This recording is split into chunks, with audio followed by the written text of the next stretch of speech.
The cafe was busy that morning, filled with the sound of clinking cups and quiet chatter. Behind the counter worked a young waitress, humble, tired, yet proud of her job. She had learned to smile through exhaustion, to serve each customer with respect, even when the world wasn't kind in return. But that day, a man walked in who would test her patience like never before. He was arrogant, impeccably dressed, and carried himself with the confidence of someone who believed the world revolved around him. From the moment he sat down, his tone was sharp, his words cutting. He complained about the coffee, the service, even the music playing in the background. When she approached his table, still maintaining her composure, he spoke to her as if she were invisible, just another nameless worker. That was the moment she made a decision few dared to make. With her head held high, she refused to serve him. "Respect goes both ways," she said quietly, her voice steady but firm. The cafe fell silent. Other customers stared, expecting the man to explode. Instead, he froze, shocked that anyone would dare speak to him like that. What she didn't know was that the man she had just stood up to was not an ordinary customer. He was a billionaire CEO, feared in business circles for his power and arrogance. Later that day, her courage replayed in his mind. For years, people had bowed to him, agreed with him, flattered him, but never challenged him. Her defiance stirred something he hadn't felt in years: respect. The next morning, he returned to the cafe, not to prove a point, but to apologize. Their encounter that day would change them both. What began as an act of defiance became the spark of transformation. The billionaire who once believed power commanded respect discovered that true strength came from humility, and the waitress who refused to bow had unknowingly awakened his humanity. Emma had been working at the Riverside Cafe for 3 years. It wasn't glamorous, but it was honest work. She took orders, poured coffee, cleaned tables, and sometimes, when the cook was running late, she'd help in the kitchen. The pay was modest, the hours long, but she needed it. Her mother was sick, medical bills were piling up, and this job was what kept them afloat. She woke up every morning at 5, made her mother breakfast, helped her take her medication, then caught the bus downtown. By 6:30, she was at the cafe, tying her apron and preparing for the morning rush. Her feet ached most days. Her back hurt from carrying trays, but she never complained. She had pride in what she did. Every customer who left satisfied, every compliment about the service, it mattered to her. The cafe itself was a small establishment tucked between a bookstore and a flower shop on Maple Street. It had been there for decades, a fixture in the neighborhood. The walls were painted a warm cream color, adorned with old photographs of the city from years past. Small round tables with mismatched chairs filled the space, giving it a cozy, lived-in feel. The smell of fresh coffee and baked goods was constant, comforting. Emma loved the place. She loved the regulars who came in, the way the morning light streamed through the large front windows, the sound of the espresso machine hissing and gurgling. It was her second home. Tony, the manager and owner, had given her a chance when she desperately needed one. He was a good man, a little gruff on the surface, but kind-hearted. He understood her situation, let her take extra shifts when she needed them, and never complained when she occasionally had to leave early for her mother's doctor appointments. That Tuesday started like any other. The sun was just rising, casting soft orange light through the cafe windows. The smell of fresh coffee filled the air. Early customers trickled in, regulars mostly. There was Old Man Henry, who ordered the same black coffee and blueberry muffin every day. He was a retired teacher, always had a newspaper tucked under his arm, and loved to chat about politics and local news. Emma enjoyed their brief morning conversations. There was Sarah, the nurse, who worked night shifts at the hospital downtown and stopped by for a latte before heading home. She always looked exhausted, but managed to smile for Emma. They had developed a friendship over the months, sharing stories about their lives, their struggles, their small victories. There was Marcus, a construction worker who ordered 3 breakfast sandwiches and a large coffee to go. He was always in a hurry, but never failed to thank Emma and leave a generous tip. And there was Mrs. Chen, an elderly woman who came in mid-morning for tea and a scone, always sitting by the window, watching the world go by. These people were Emma's daily companions. She knew their orders by heart, remembered details about their lives, asked about their families. They were the reason she loved this job, despite its challenges. They made her feel valued, appreciated, seen. Around 8 in the morning, the door swung open. A man walked in. Emma noticed him immediately. He was different from the usual crowd. Expensive suit, charcoal gray with fine pinstripes, perfectly tailored. Polished Italian leather shoes that gleamed under the cafe lights. A watch that caught the light, clearly expensive, probably worth more than she made in a year. His hair was slicked back, dark with hints of gray at the temples.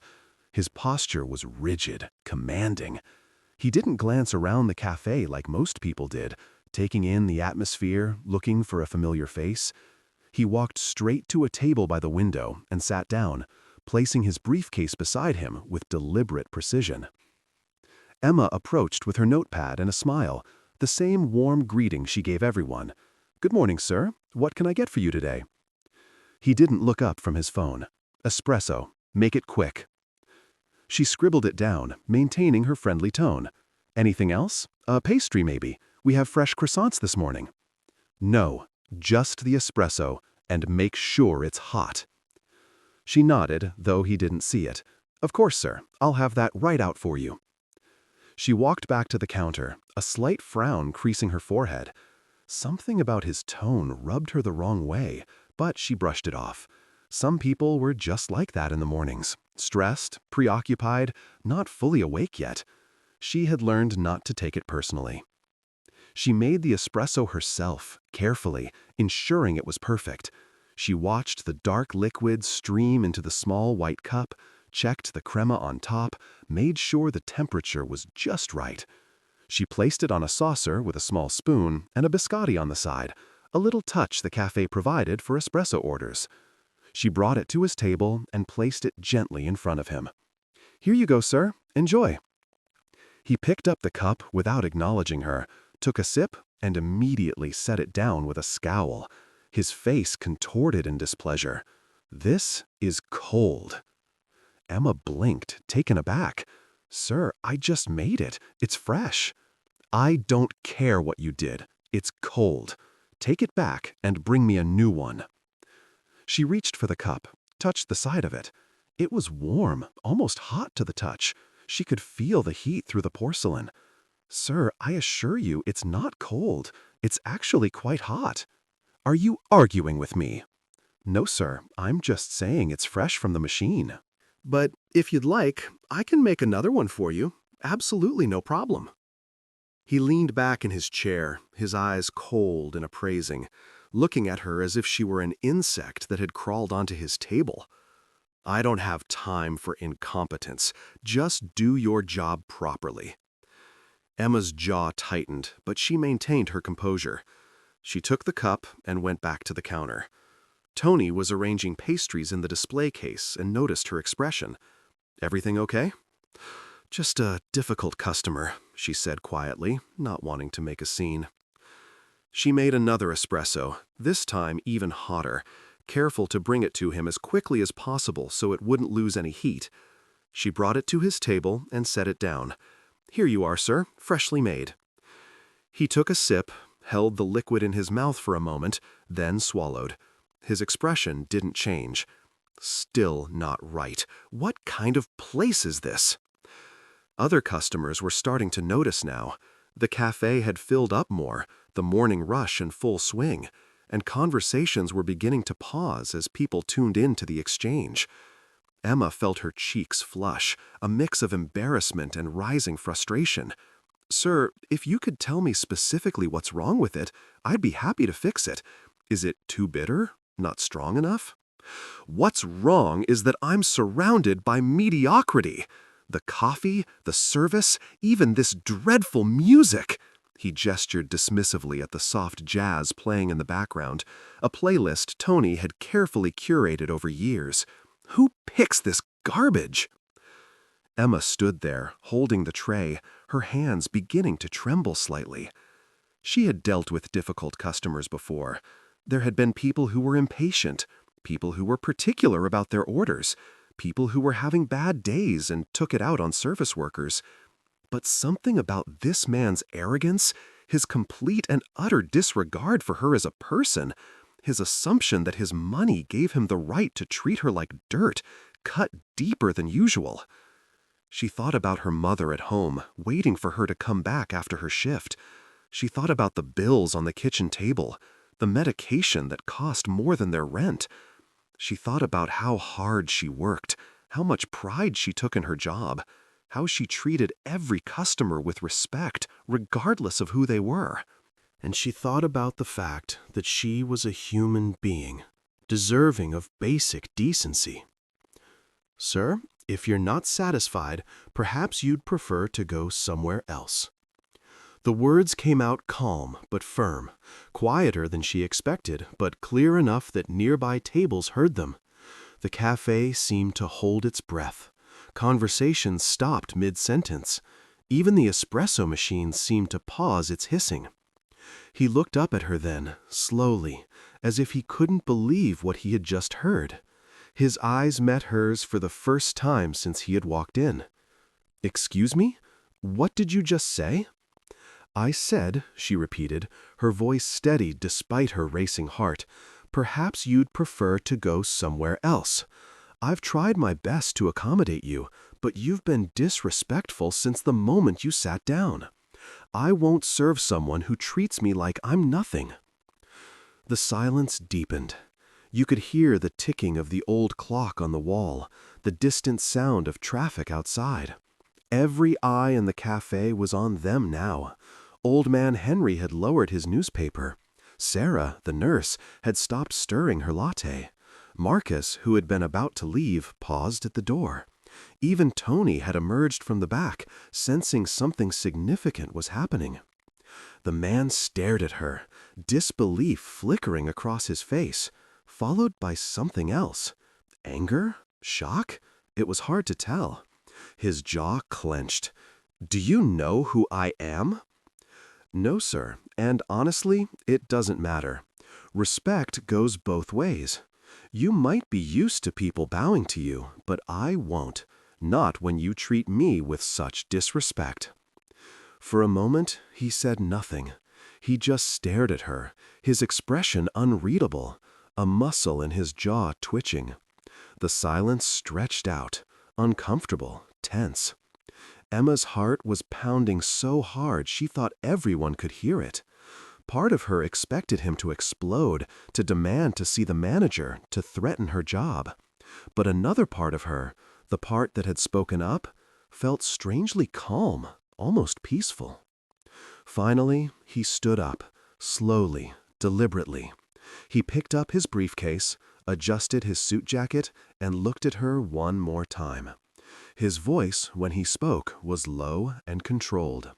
"You just made a very big mistake." Then he turned and walked toward the door. His footsteps echoed on the tile floor. He paused at the threshold, looked back at her one last time, his expression still unreadable, then pushed through the door and disappeared onto the street. The cafe remained silent for another moment.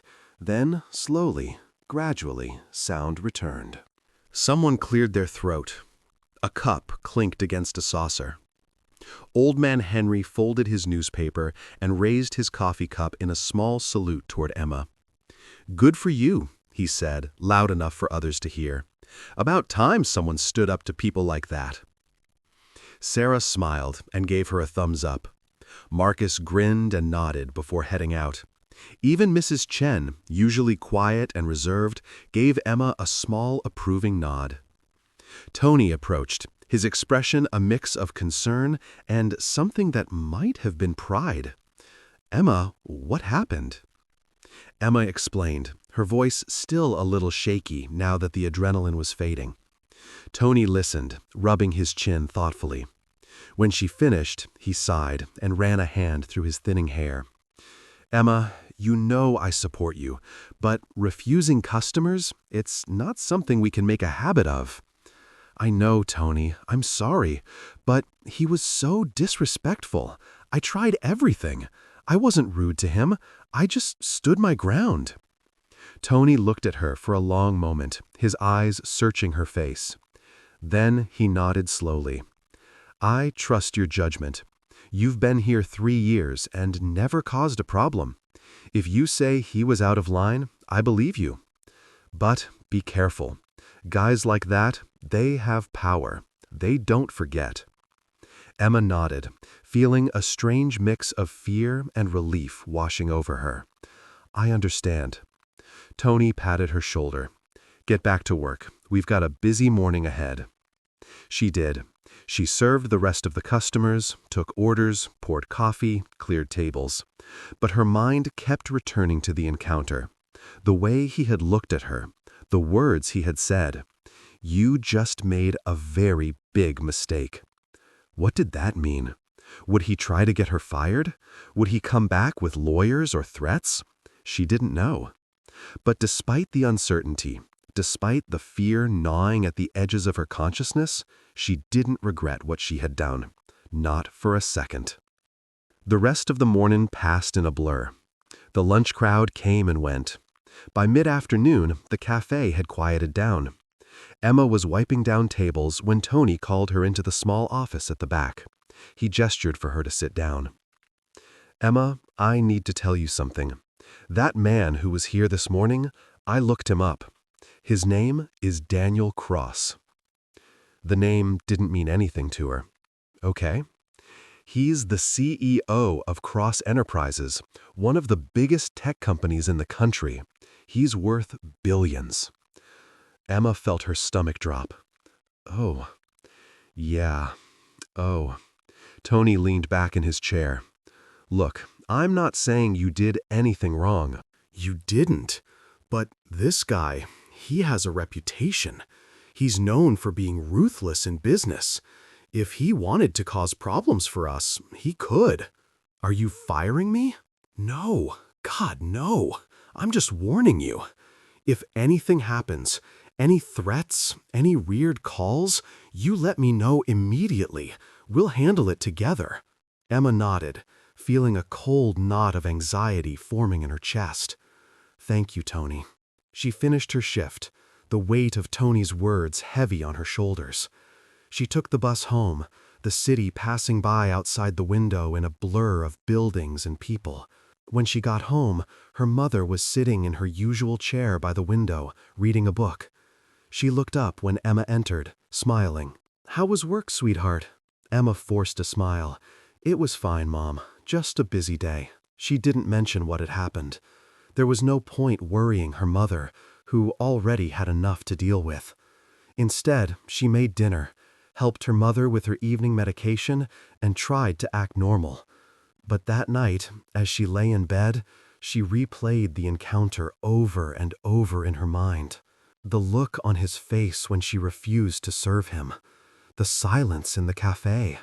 The words, "You just made a very big mistake." She wondered if she really had. Wondered what would happen next. Wondered if standing up for herself had been brave or foolish.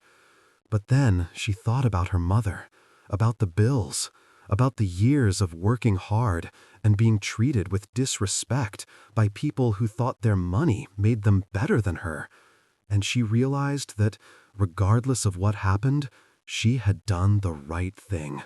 She had stood up for her dignity, and no one could take that away from her. She fell asleep eventually, exhausted, and dreamed of coffee cups and silent cafes, and a man with cold eyes who turned into a statue made of stone. The next morning, Emma woke up early as usual. She went through her routine mechanically, her mind still occupied with thoughts of the previous day. She helped her mother, caught the bus, and arrived at the cafe. Tony was already there, looking a little tense. "Everything okay?" she asked. "Yeah, just couldn't sleep much. Keep an eye out today, all right?" She nodded and began her opening routine. She brewed the first pot of coffee, set out the pastries, turned on the soft jazz that the man had complained about. The familiar rituals were comforting, grounding. At 7:30, the door opened. Emma looked up from the counter, expecting Old Man Henry or one of the other regulars. She froze. It was him, Daniel Cross. He was dressed just as impeccably as the day before, but something was different. His posture seemed less rigid. His expression was softer, less closed off. He walked up to the counter, not to a table, and stood there for a moment, hands in his pockets, as if unsure how to begin. Emma's first instinct was to call for Tony, but something made her stay. She wiped her hands on her apron and approached the counter, her heart beating fast. "Can I help you?" He cleared his throat. His voice, when he spoke, was quieter than yesterday, lacking the sharp edge. "I came to apologize." She blinked, certain she had misheard. "You what?" "I came to apologize. For yesterday. I was rude, disrespectful, completely out of line, and you were right to call me out on it." Emma studied him, searching his face for any hint of sarcasm or mockery, any sign that this was some kind of trap or game. But his eyes were sincere. There was something vulnerable in his expression that hadn't been there yesterday. She nodded, slowly, cautiously. "Thank you. That means a lot." He smiled, just a little, a small upturn at the corners of his mouth. "Can I buy you a coffee? As an apology? I promise I won't complain about it this time." Emma glanced around. The cafe was quiet, just a couple of early customers who weren't paying attention. Tony was in the back. She hesitated, weighing the risk, then nodded.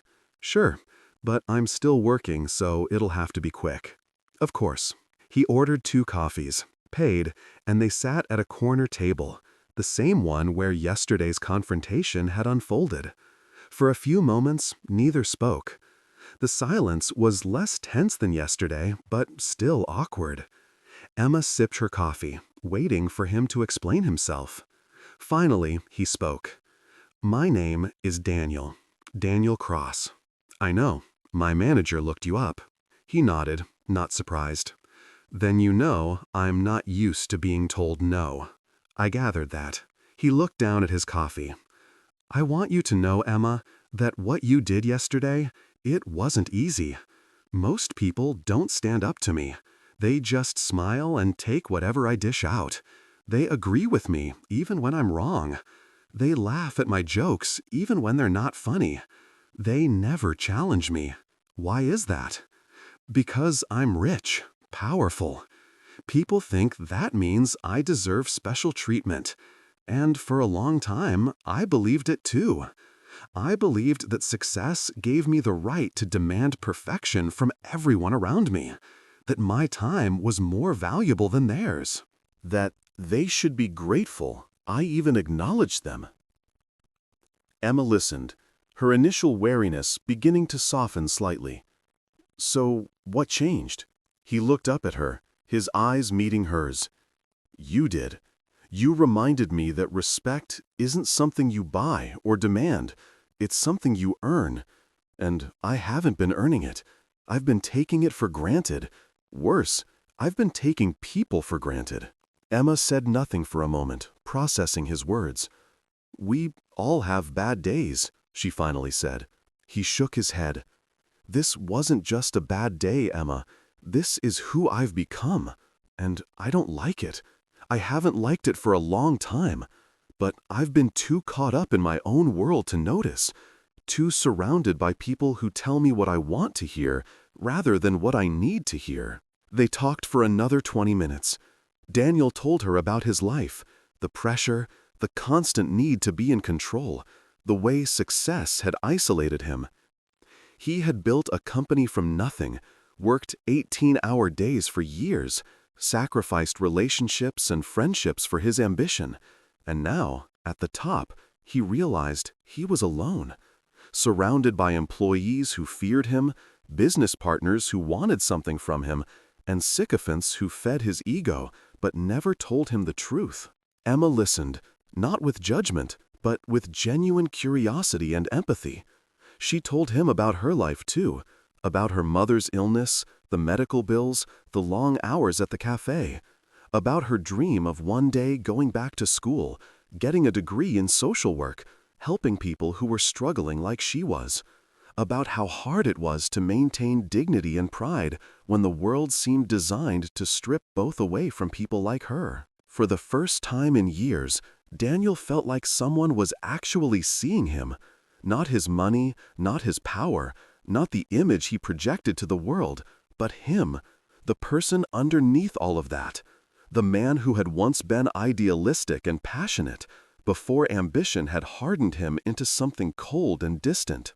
Before he left, he pulled out a business card and handed it to her. "If you ever need anything, call me. I mean it." Emma took the card, unsure what to make of the gesture. It felt strange, accepting something from this man who had been so horrible to her just yesterday. But there was sincerity in his eyes, a genuine desire to make amends. "Thank you," she said. He smiled. "No, thank you. You gave me something I haven't had in years." "What's that?" "An honest mirror." He left then, and Emma sat at the table for a few more minutes, holding the card, thinking about the conversation. Tony came out from the back, noticed her sitting there. "Everything all right?" "Yeah," she said, tucking the card into her apron pocket. "Yeah, I think it is." Over the next few weeks, something unexpected happened. Daniel became a regular at the cafe. He came in every morning around the same time, ordered coffee, and if Emma had time, they'd sit and talk. At first, the conversations were brief, careful, both of them still feeling out the boundaries of this strange new friendship. But gradually, they opened up more. Daniel told her about the weight of expectation, the loneliness at the top, the way success had cost him his humanity. Emma told him about her fears, her hopes, the small joys she found in everyday life despite the hardships. They were from completely different worlds, but they found common ground in their shared recognition that life was hard, that everyone was fighting battles no one else could see, and that kindness was a choice that mattered more than wealth or status. Daniel began to change, slowly but noticeably. He started arriving at work later, leaving earlier, delegating more. He began actually listening to his employees, not just hearing them. He implemented policies that had been suggested by lower-level staff but ignored for years. He started treating people with the respect Emma had demanded from him. His executive team noticed. His employees noticed. The company culture began to shift. Morale improved. People felt valued. Productivity actually increased, not because of fear or pressure, but because people wanted to do good work for someone who respected them. Daniel's personal assistant, a woman named Rachel who had worked for him for 5 years, pulled him aside one day. "I don't know what's happened to you, but whatever it is, keep doing it. You're like a different person." He smiled. "I met someone who reminded me what being a person actually means." One morning, about 6 weeks after their first encounter, Daniel came into the cafe with an envelope. He sat down at their usual corner table and waited for Emma to join him. She poured 2 coffees and sat across from him. "What's this?" she asked, eyeing the envelope. "Open it." She did, carefully. Inside was a check. Her eyes widened as she saw the amount. It was enough to cover several months of her mother's medical bills. "Daniel, I can't accept this." "Yes, you can." "No, I really can't. This is too much." "Emma, please, let me do this. Not as charity, but as a thank you." "For what? I just did my job." "Well, technically, I didn't do my job since I refused to serve you." He laughed, a genuine sound of amusement. "You did more than your job. You reminded me what it means to be human. You gave me back something I'd lost. Please, let me help. Your mother needs treatment. You shouldn't have to choose between her health and your own future." Tears filled Emma's eyes. She tried to blink them back but couldn't. She looked at the check, at Daniel, at the cafe around them. This wasn't how the world was supposed to work. Rich men didn't apologize to waitresses. They didn't become friends with them. They didn't offer help without expecting something in return. But here was proof that sometimes, just sometimes, people could surprise you. "Thank you," she whispered. "I don't know what to say." "You don't have to say anything. Just keep being you. Keep standing up for yourself. Keep reminding people like me that we're not as important as we think we are." She laughed through her tears. "I can do that." But Daniel didn't stop there. Over the following months, his transformation deepened. He started a foundation focused on helping working families afford medical care. He funded scholarships for people who wanted to go back to school but couldn't afford it. He visited the cafe regularly, not just to see Emma, but because he had genuinely come to love the place, the atmosphere, the sense of community. He became friends with the other regulars. Old Man Henry taught him about local history. Sarah, the nurse, told him stories from the hospital that reminded him of the fragility and preciousness of life. Marcus, the construction worker, invited him to a job site one day, and Daniel spent the afternoon learning what real physical labor felt like. Mrs. Chen shared her story of immigrating to the country with nothing and building a life through hard work and determination. These people, who 6 months ago Daniel would have walked past without a second glance, became his teachers. They showed him what resilience looked like, what dignity looked like, what real wealth was. The wealth of connection and community and mutual respect. Emma's mother's health improved dramatically thanks to the treatments they could now afford. The worry lines on Emma's face softened. She enrolled in night classes at the community college, working toward a degree in social work.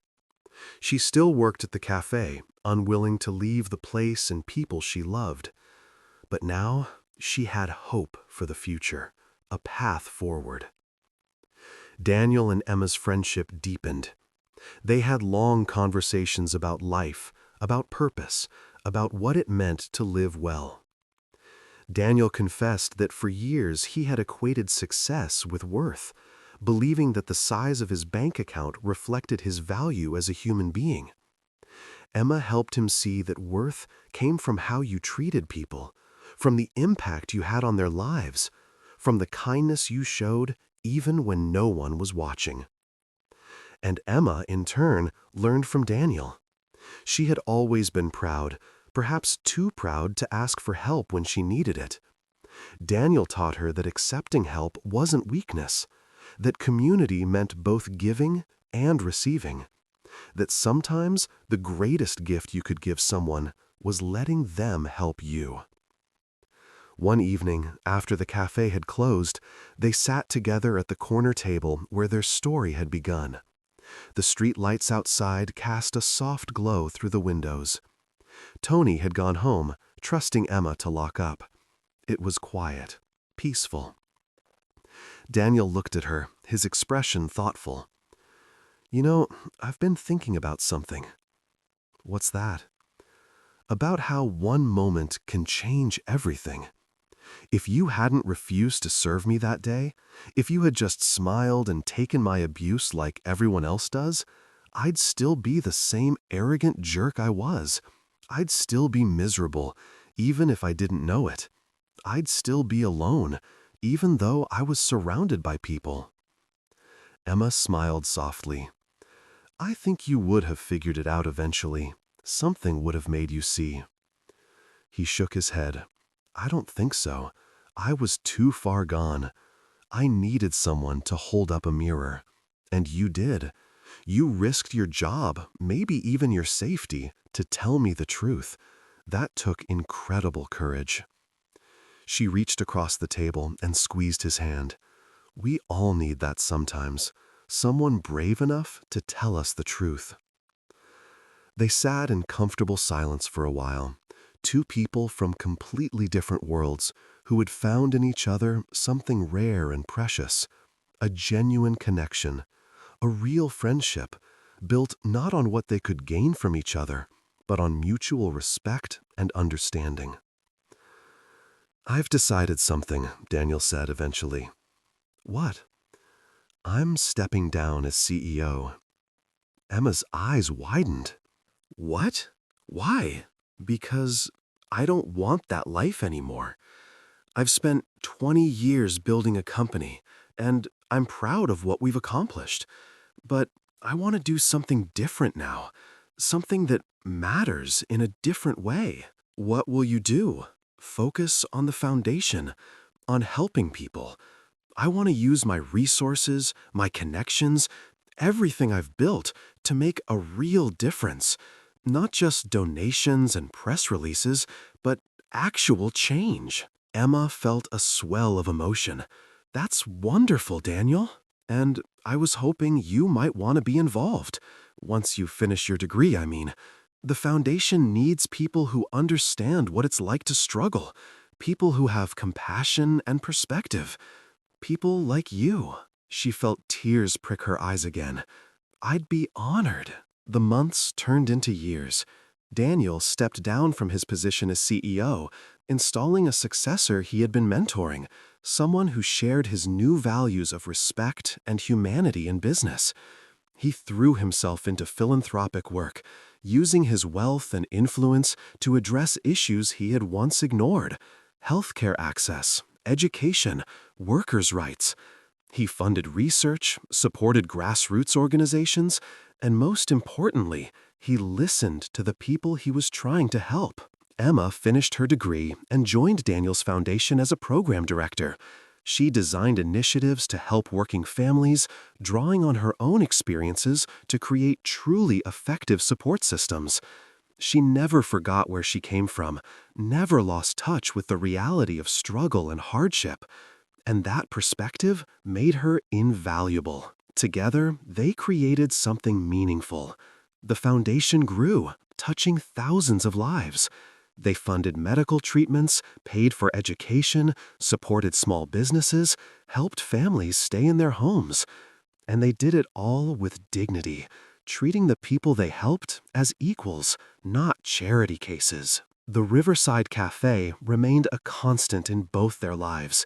Even as their work took them to conferences and meetings, even as they traveled to other cities to speak and organize, they always came back to that small cafe on Maple Street. It was their anchor, their reminder of where it all began. Tony eventually retired, selling the cafe to a young couple who promised to keep its character intact. Emma and Daniel attended the farewell party, surrounded by the community that had formed within those walls over the years. Old Man Henry gave a toast about the importance of local gathering places. Sarah shared a story about how the cafe had been her refuge during the hardest nights of her nursing career. Marcus talked about how the simple act of being greeted by name every morning had made him feel valued and seen. And Emma and Daniel sat together, listening, remembering the day that had changed everything. Years later, on a sunny afternoon in spring, Emma returned to the Riverside Cafe. She was older now, her hair showing traces of gray, small lines around her eyes from years of smiling. She had just come from a meeting at City Hall where the foundation had secured funding for a new community health center. Life was good. Her mother had passed away peacefully 2 years earlier, surrounded by love and free from pain. Emma had grieved, but she found comfort in knowing her mother's final years had been comfortable and dignified, free from the crushing weight of medical debt. She ordered a coffee, the cafe's signature blend that Tony had perfected decades ago and the new owners had preserved. She sat at the corner table, the one that had been there since the beginning. The surface was worn smooth from countless cups and conversations, scratched with the initials of long-ago customers, a palimpsest of memories. The door opened, and Daniel walked in. He was older too, his hair fully gray now, but his eyes were bright, alive in a way they hadn't been when she first met him. He spotted her and smiled, that genuine, warm smile that had replaced the cold arrogance of years past. He ordered his own coffee and joined her. "Mind if I sit?" "Please." They sat together, two old friends, and for a while they just enjoyed the moment. The cafe was busy around them, filled with new faces and new stories. Life continued, the endless cycle of connection and community that made places like this so vital. "Do you ever think about that day?" Daniel asked.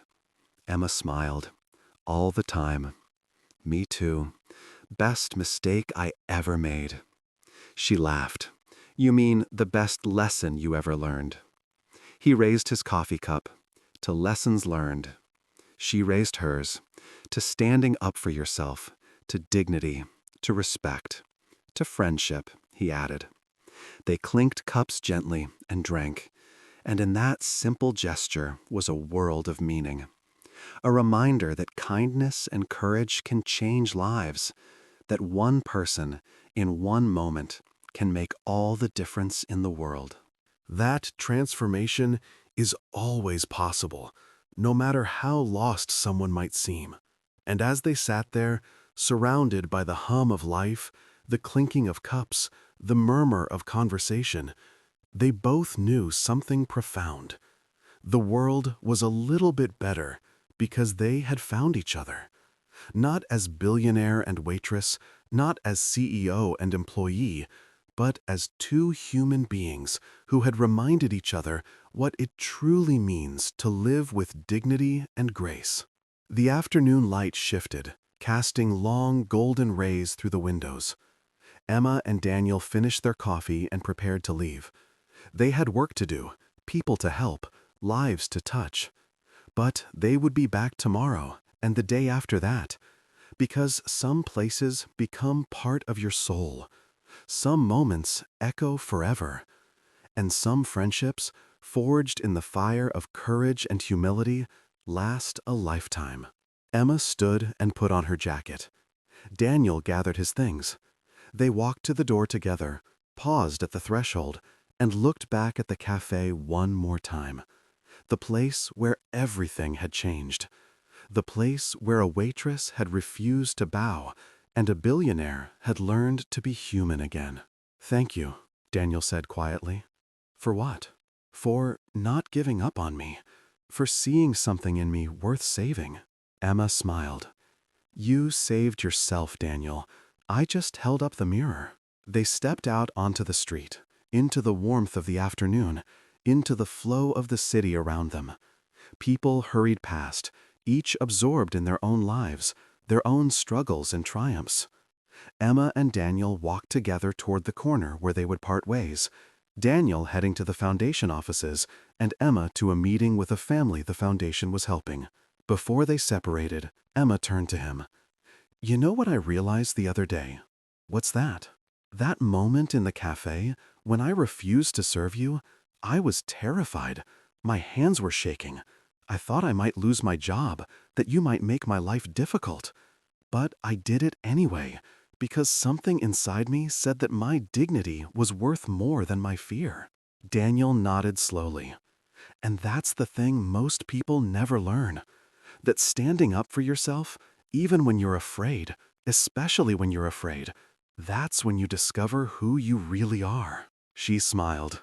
"You've come a long way from the man who complained about the music." He laughed. "I have, and I have you to thank for that." They said their goodbyes and went their separate ways. But as Emma walked down the familiar streets of her neighborhood, she thought about the journey that had brought her here.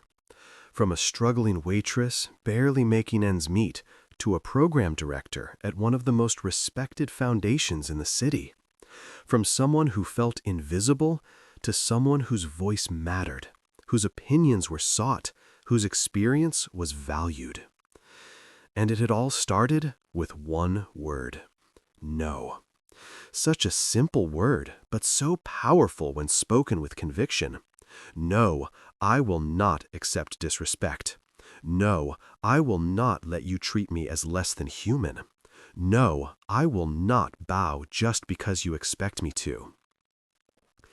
That evening, Emma sat at her small desk in her apartment, the same apartment she had shared with her mother for so many years.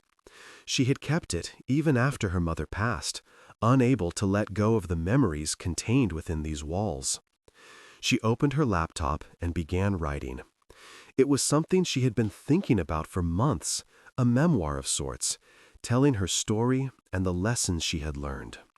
She titled it simply, "The Power of No." She wrote about her mother, about the years of struggle, about the cafe, and the people who had become her family there. She wrote about the day Daniel walked in, about the confrontation, about the fear and the courage it took to stand her ground. She wrote about the transformation that followed, both his and hers, about the friendship that had bloomed from such unlikely soil. But most importantly, she wrote about the lesson at the heart of it all. That every person, regardless of their job or their bank account or their status in society, deserves respect. That dignity is not something granted by others, but something inherent, something that cannot be taken away unless you surrender it. And that sometimes the most revolutionary act is simply refusing to accept less than you deserve. She wrote late into the night, the words flowing easily, years of experiences and insights pouring onto the page. When she finally stopped, exhausted but satisfied, the sky outside her window was beginning to lighten with the first hints of dawn. She saved her work, closed her laptop, and went to bed. As she drifted off to sleep, she thought about the young woman she had been just a few years ago, tired and struggling, but refusing to give up. She felt a deep sense of gratitude for that woman's strength, for her refusal to be diminished, for her courage in the face of intimidation. Meanwhile, across the city, Daniel sat in his penthouse apartment, looking out at the glittering skyline. The view was spectacular, something he had once taken great pride in. But now he realized that the most beautiful things in his life weren't things at all. They were moments, conversations, connections. He thought about the Foundation's latest project, a mobile health clinic that would bring medical care to underserved neighborhoods.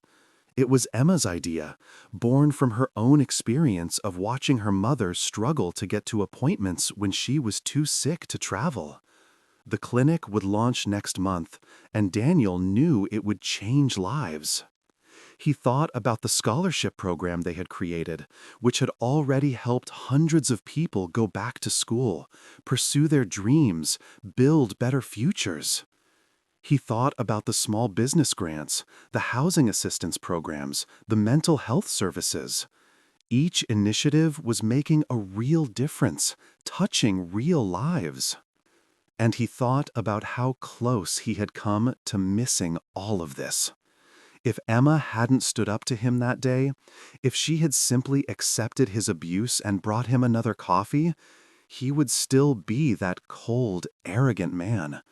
He would still be alone, still be miserable, still be convinced that power and wealth were all that mattered. She had saved him, not by flattering him or agreeing with him, but by challenging him, by refusing to let him diminish her, by holding up that mirror and forcing him to see what he had become. He picked up his phone and sent her a text. "Thank you for everything. See you tomorrow at the cafe?" Her reply came a few minutes later. "Of course, same table, same time." He smiled. Some routines were worth keeping. The next morning, they met at the Riverside Cafe as promised. It was a Saturday, and the cafe was pleasantly busy with weekend customers. Families with children, couples on dates, friends catching up over coffee. The new owners, Maria and James, had maintained the warm atmosphere that Tony had created while adding their own touches. Fresh flowers on every table, a small bookshelf where customers could borrow or leave books, art from local artists on the walls. Emma and Daniel ordered their coffee and sat at their usual table. They had a lot to discuss. The foundation board meeting next week, the community health center opening, a new partnership with local schools. But first, they simply enjoyed being together, two friends who had found each other in the most unexpected way. A young waitress approached their table, new to the staff, perhaps 19 or 20. She had kind eyes and a nervous smile. "Can I get you anything else?" Emma smiled at her warmly. "No, thank you. Everything is perfect."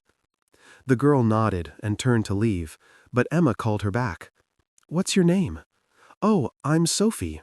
"Nice to meet you, Sophie. I'm Emma. This is Daniel. We're regulars here." Sophie smiled, more relaxed now. "Nice to meet you both." After she walked away, Daniel looked at Emma with a knowing expression. "You see yourself in her." "I do.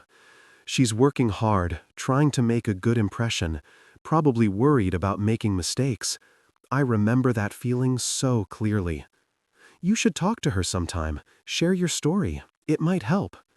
"Maybe I will." They finished their coffee and prepared to leave. As they walked to the door, Emma noticed Sophie carrying a heavy tray of dishes, struggling a bit with the weight. Without thinking, Emma held the door to the kitchen open for her.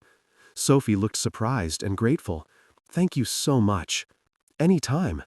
And Sophie, you're doing a great job. Don't let anyone tell you otherwise." The girl's face lit up. "Thank you. That really means a lot." Emma and Daniel stepped outside. The city was alive with weekend energy, people out enjoying the beautiful weather. They walked together for a few blocks, comfortable in each other's company. "I've been thinking about something," Daniel said. "What's that?" "About legacy, what we leave behind when we're gone." Emma glanced at him. "That's a heavy topic for a Saturday morning." He laughed. "Maybe, but it's important. I used to think legacy was about buildings with your name on them, about wealth passed down to future generations, about being remembered as successful and powerful. And now? Now, I think legacy is about the lives you touch, the people you help, the changes you inspire. It's not about being remembered, it's about making sure the world is a little better because you were in it." Emma nodded. "I think you're right. And you know what? You're building that legacy every day." "We're building it," he corrected. "This isn't my work or your work, it's ours." And more than that, it's the work of everyone involved in the foundation, everyone in the communities we serve, everyone who believes that things can be better. They reached the corner where they usually parted ways. Before they said goodbye, Daniel pulled out his phone. "I want to show you something." He opened an email and handed her the phone. It was from one of the scholarship recipients, a single mother who had used the grant to complete her nursing degree. The email was a thank you note, filled with gratitude and hope.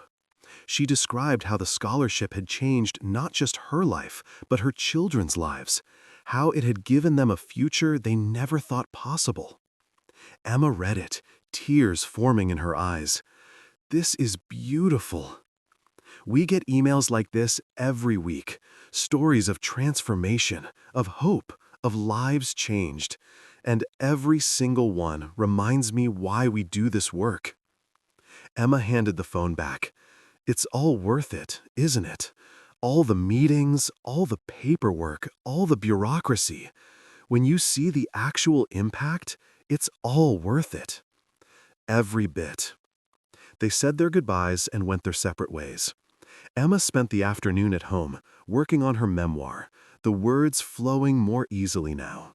She wrote about the Community Health Center project, about the families they had helped, about the ripple effects of kindness and respect. She wrote about a conversation she had had with a woman at the center, a housekeeper who worked 3 jobs and could barely afford to see a doctor. The woman had broken down in tears when Emma told her that all services at the center were free, that she didn't have to choose between her health and her rent. "I didn't think people like you cared about people like me," the woman had said. That moment had broken Emma's heart and strengthened her resolve. Because people like you and people like me, those were false divisions. They were all just people, all struggling, all hoping, all deserving of care and dignity. She wrote about Daniel's journey too, about how rare it was for someone with so much power and wealth to genuinely change, to recognize their flaws and work to correct them. She wrote about the criticism he had faced from some of his former business associates who saw his transformation as weakness, as going soft. And she wrote about his response, which was simply to continue doing the work, to let his actions speak for themselves. As the sun set, Emma saved her work and stretched. Her back ached from sitting for so long, but it was a good ache, the kind that came from meaningful work. She made herself dinner, something simple, and ate while watching the news. There was a story about the Foundation's mobile health clinic, an interview with Daniel about the upcoming launch. He spoke with passion and clarity about the need for accessible health care, about the dignity every person deserved. Emma smiled, proud of her friend, proud of the work they were doing together. The next few weeks were a whirlwind of activity. The mobile health clinic launched to great success, serving hundreds of people in its first week alone. The Community Health Center opened its doors, offering not just medical care, but also counseling, job training, and childcare services. The foundation announced a new initiative to help service workers unionize and negotiate for better wages and benefits. Emma was at the heart of all of it, coordinating programs, meeting with community members, ensuring that the people they were trying to help actually had a voice in how they were helped. It was exhausting work, but deeply fulfilling. One evening, after a particularly long day, she returned to her apartment to find a package waiting for her. She opened it curiously and found a book inside. It was a collection of essays about social justice and dignity written by various authors. A note was tucked inside, in Daniel's handwriting. "Thought you might enjoy this. Several of these essays remind me of your story. You should consider publishing your memoir. The world needs to hear your voice. Your friend, Daniel." She smiled, touched by his thoughtfulness. She made herself tea and curled up on her couch with the book, reading late into the night. The essays were powerful, written by people who had experienced poverty, discrimination, and hardship, but had found ways to fight back, to create change, to reclaim their dignity. One essay in particular resonated with her. It was written by a former farm worker who had organized labor strikes and eventually helped create better working conditions for thousands of workers. He wrote about the power of saying no, of refusing to accept unjust treatment, even when saying no came with risks and costs. "Sometimes the most radical thing you can do is simply claim your humanity," he wrote. "To say, I am a person, I deserve respect. I will not accept less. When enough people say this, when enough people refuse to bow, systems change." Not overnight, not easily, but inevitably. Emma closed the book, those words echoing in her mind. That was exactly what she had done, wasn't it? She had claimed her humanity. She had said no. And in doing so, she had not only changed her own life, but had set in motion a chain of events that had touched countless other lives. She thought about Sophie, the young waitress at the cafe. She decided she would talk to her, share her story, encourage her to never accept disrespect, to always stand firm in her own dignity. Because that was how change spread, wasn't it? One conversation at a time, one act of courage inspiring another, one person teaching another that they deserved better. The following Saturday, Emma arrived at the cafe early, hoping to catch Sophie before the morning rush. She found the young woman setting up tables, carefully arranging napkins and silverware. "Sophie, do you have a minute?" The girl looked up, surprised. "Of course, Miss Emma." "Just Emma is fine. Listen, I wanted to talk to you about something. Do you like working here?" Sophie nodded. "Yes, very much. Maria and James are wonderful, and the customers are mostly really nice." "Mostly?" Sophie hesitated, then nodded. "There are a few who are, well, difficult, rude, demanding, but I guess that's just part of the job, right?" Emma pulled out a chair and gestured for Sophie to sit. "Can I tell you a story?" Over the next 20 minutes, Emma shared what had happened years ago at this very cafe. The rude customer, the moment of standing up for herself, the fear and the courage, the unexpected transformation that followed. Sophie listened with wide eyes, completely absorbed. "So you just refused to serve him?" Sophie asked when Emma finished. "I did. And honestly, I was terrified. But I knew that if I let him treat me that way, if I accepted his disrespect, I would lose something important, my sense of self-worth." "Weren't you worried about getting fired?" "I was. But I decided that my dignity was worth the risk. And you know what? It turned out to be the most important decision I ever made. Not just because of what happened with Daniel, but because I learned that I could stand up for myself, that I had that power." Sophie was quiet for a moment, processing. "There's a customer who comes in sometimes," she said slowly. "He's always rude to me, snaps his fingers to get my attention, never says please or thank you, complains about everything." "I've just been trying to ignore it, to not let it bother me." But it does bother you. Sophie nodded, her eyes glistening. "It makes me feel small, like I don't matter." Emma reached across the table and squeezed her hand. "You do matter, Sophie. And you don't have to accept that treatment. You can be professional, you can be polite, but you can also set boundaries. You can say, respectfully, that you'll be happy to help him when he treats you with respect." "What if he complains to Maria and James?" If they're the good employers you say they are, they'll have your back. And if they don't, then this isn't the right place for you anyway. Sophie took a deep breath. "You're right. Thank you, Emma. Thank you for telling me your story." Anytime. And if you ever need support or advice, I'm here. As Emma left the cafe that morning, she felt a deep sense of satisfaction. The cycle was continuing. She had been inspired by her own necessity to stand up for herself, and now she was inspiring others. This was how change happened, not through grand gestures alone, but through small acts of courage repeated over and over, through people lifting each other up, through stories shared and lessons learned. Months later, Emma finished her memoir. She titled it, as she had originally planned, The Power of No. She sent it to a few publishers, not expecting much, but hoping that maybe, just maybe, it would find an audience. To her surprise, 3 publishers expressed interest. She chose a small independent press that specialized in social justice narratives. The editor she worked with understood her vision perfectly, helped her refine the manuscript without losing her authentic voice. The book was published the following spring.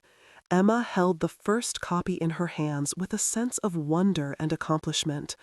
her story, her journey preserved in these pages. The dedication read, "For my mother, who taught me the meaning of dignity, and for Daniel, who learned it." The book launch was held at the Riverside Cafe, of course. Maria and James were thrilled to host it. The cafe was packed with people, regulars and newcomers alike. Old Man Henry was there, proud as could be. Sarah attended with several of her nursing colleagues. Marcus brought his whole family. Sophie was there too, beaming with pride. And Daniel was there, sitting in the back, watching with a smile as Emma read from her book. When it came time for questions, a young woman raised her hand. What would you say to someone who's afraid to stand up for themselves, who worries that speaking out will cost them too much? Emma thought for a moment. I would say that staying silent has a cost too. It costs you your self-respect, your sense of agency, your belief that you matter. And I would say that standing up for yourself doesn't always mean confrontation. Sometimes it's simply about setting boundaries, about saying calmly and clearly what you will and will not accept. And finally, I would say that you're stronger than you think. We all are. The room erupted in applause. After the reading, people lined up to have their books signed. Emma talked with each person, listened to their stories, offered encouragement and support. It was exhausting but wonderful. When the last person had left and the cafe was being cleaned up, Daniel approached her. "I'm so proud of you," he said. "Thank you for everything, Daniel, for supporting this, for believing in me, for changing your life and in turn changing mine." He shook his head. "You give me too much credit. You were always strong, always courageous. I just happened to be there when you decided to show it." They helped clean up the cafe, working alongside Maria and James. When everything was put away and the lights were being turned off, Emma took one last look around. This place, this simple cafe, had been the stage for one of the most important moments of her life. And now it would forever be associated with her book, with her message, with the idea that dignity and respect were not privileges, but rights. As they walked outside into the cool evening air, Emma felt a profound sense of gratitude. Gratitude for the struggle that had made her strong, for the mother who had taught her the value of hard work and integrity, for the customers who had treated her with kindness over the years, for Tony who had given her a chance and trusted her judgment, and for Daniel who had been humble enough to learn and brave enough to change. The book found its audience.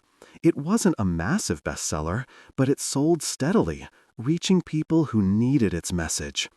Emma started receiving letters and emails from readers, service workers who had been inspired to stand up for themselves, managers who had been challenged to treat their employees better, people from all walks of life who had been reminded of the importance of mutual respect. One letter particularly moved her. It was from a young man who worked at a fast food restaurant. He wrote about how he had been bullied by a manager for months, belittled and humiliated in front of customers and coworkers. After reading Emma's book, he had filed a formal complaint with corporate headquarters. An investigation was launched, the manager was fired, and the work environment improved dramatically. "Your story gave me the courage to act," he wrote. "I realized that I deserved better, that we all did. Thank you for sharing your experience. You changed my life." Emma kept that letter on her desk, reading it whenever she felt discouraged or exhausted. It reminded her why she had written the book, why she did the work she did. Every life touched, every person empowered, it all mattered. The foundation continued to grow and expand its reach.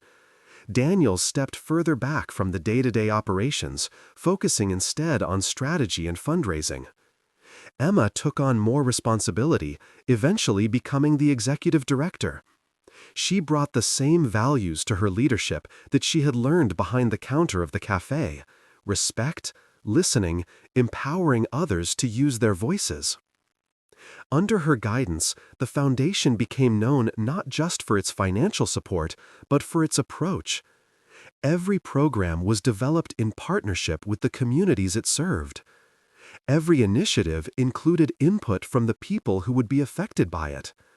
The foundation didn't impose solutions from above. It listened, learned, and supported the solutions that communities were already creating. Years passed. Emma's memoir became required reading in several social work programs. She was invited to speak at universities, conferences, community organizations. She always accepted when she could, seeing each speaking engagement as an opportunity to spread the message further, to inspire more people to claim their dignity. Sophie, the young waitress Emma had mentored, went on to organize service workers in the city, helping them fight for better wages and working conditions. She always credited Emma with inspiring her activism. The cycle continued, one person lifting up another, courage begetting courage. Daniel eventually wrote his own book, a reflection on leadership and humility. In it, he devoted an entire chapter to his encounter with Emma, to the lesson she had taught him, to the transformation that had followed. He called the chapter, "The Gift of No." He wrote, "We spend our lives being told that success means getting to yes, that leadership means compelling agreement, that power means never hearing the word no. But I learned that the opposite is true. Real growth begins when someone has the courage to tell you no, when someone refuses to accept your bad behavior, refuses to enable your worst instincts, refuses to pretend that power excuses cruelty. That no is a gift, if you're wise enough to receive it." The two books, Emma's and Daniel's, were often read together, two perspectives on the same transformative event. Readers were fascinated by how a single moment could be so pivotal for two such different people. Book clubs discussed them. Students wrote papers about them. The story became a case study in business schools and social work programs. But for Emma and Daniel, the books were just reflections of a deeper truth they lived every day. That respect and dignity weren't abstract concepts, but practical necessities. That how we treat each other matters more than what we accomplish. That true success is measured not in dollars or achievements, but in lives touched and hearts changed. They remained close friends, meeting regularly at the cafe that had brought them together. They watched Sophie flourish, watched the foundation grow, watched their community become stronger and more connected. They saw the ripple effects of that single moment of courage spreading outward in ways they never could have predicted. One day, many years after their first encounter, Emma and Daniel sat at their usual table. They were both older now, Emma's hair completely gray, Daniel moving a bit slower than he once had. But their friendship was as strong as ever, deepened by years of shared work and shared purpose. "Do you ever wonder how different our lives would be if that day had gone differently?" Emma asked. "All the time," Daniel admitted. "If you had just brought me another coffee, if you had smiled and accepted my rudeness, everything would be different." "You'd still be miserable." "Probably, and you'd still be struggling, working multiple jobs, never getting the opportunity to do what you're doing now." Emma nodded. "It's strange how one moment, one decision, can change everything." "It's not strange," Daniel said. "It's life. We're always at those moments, those crossroads. Most of the time, we don't recognize them for what they are. But sometimes, if we're lucky, we make the right choice." "You made the right choice that day. We both did. You came back. You apologized. You were willing to change. That took courage, too." They sat in comfortable silence, watching the cafe around them. New faces, new stories, new moments unfolding. The cycle of life continuing, each person carrying their own struggles and hopes. "Thank you," Daniel said quietly. "For what?" "For seeing something in me worth saving. For not giving up on the possibility that I could be better." Emma smiled. "You saved yourself, Daniel. I just held up the mirror." It was the same exchange they had had years ago, the same truth they kept returning to. Neither of them was the savior in this story. They had saved each other, lifted each other up, reminded each other of their shared humanity. As they prepared to leave that day, Emma paused at the door and looked back at the cafe one more time.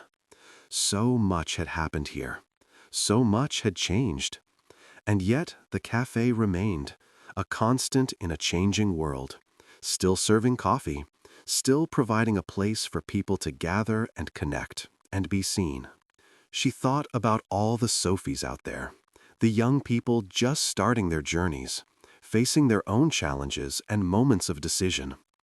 She hoped that some of them would read her book, hear her story, and find the courage to stand up for themselves when the moment came. Because those moments would come. They always did. The question was whether people would have the strength to meet them. Emma stepped out onto the street, Daniel beside her. The city hummed with life around them. Somewhere, someone was making a choice that would change their life. Somewhere, someone was finding their courage. Somewhere, someone was learning that respect goes both ways, that dignity cannot be taken away, only surrendered. And Emma and Daniel, two unlikely friends bound together by a moment of defiance and a commitment to change, walked forward into whatever came next, knowing that they had made a difference, that their lives had mattered, that the world was genuinely better because a waitress had refused to bow and a billionaire had learned to be human again. The story ends where it began, in a cafe filled with the sound of clinking cups and quiet chatter. But everything had changed. Not just for Emma and Daniel, but for everyone whose lives they had touched. The ripples spread outward, endless and enduring, a testament to the power of one brave word: no.